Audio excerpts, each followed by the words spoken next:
This here is Captain Coons. He served in the POW camp with Daddy.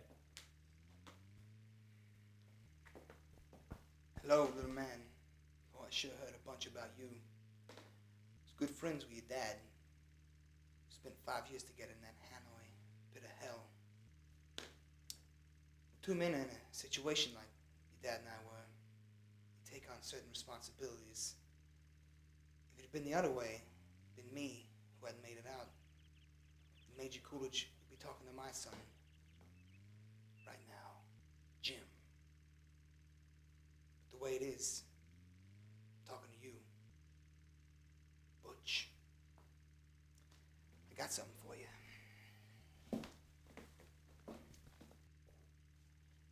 This watch I got here was first purchased by your great-granddaddy during the First World War. It was bought in a little general store in Knoxville, Tennessee. Bought by Private Doughboy Orion Coolidge the day he set sail for Paris. It was your great-granddaddy's war watch, made by the first company to ever make wristwatches. You see, up until then, people just carried pocket watches. Your great-granddaddy wore this watch every day he was in that war. Then when he done his duty, he went home to your great-grandmother, took the watch off his wrist, put in an old coffee can. In that can it stayed till your grandfather, Dane Coolidge, was called upon by his country to go overseas, fight the Germans again. This time they called it World War II. Your great-granddaddy gave it to your granddad for good luck. Unfortunately, Dane's luck wasn't as good as your great-granddad's. Dane was a Marine. He was killed, along with all the other Marines on Wake Island. Your granddad was facing death. You know it.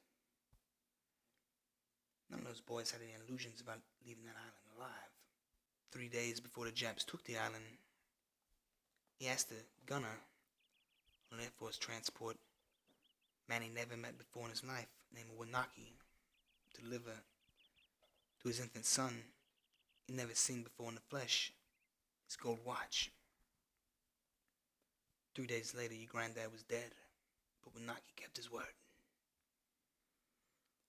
Paid a visit to your grandmother after the war. Give him the watch. His watch. His watch was on your daddy's wrist when you shot down over Hanoi. He was captured and put in a POW camp. He knew the gooks ever said a watch would be confiscated, taken away.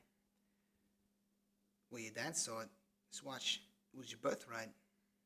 He'd be damned if any slopes put the greasy yellow hands on his boy's birthright. He hid the watch. The place he knew he could hide something, his ass. 5 long years your dad wore the watch up his ass. Till he died of dysentery, he gave me the watch. 2 long years I wore this uncomfortable hunk of metal up my ass.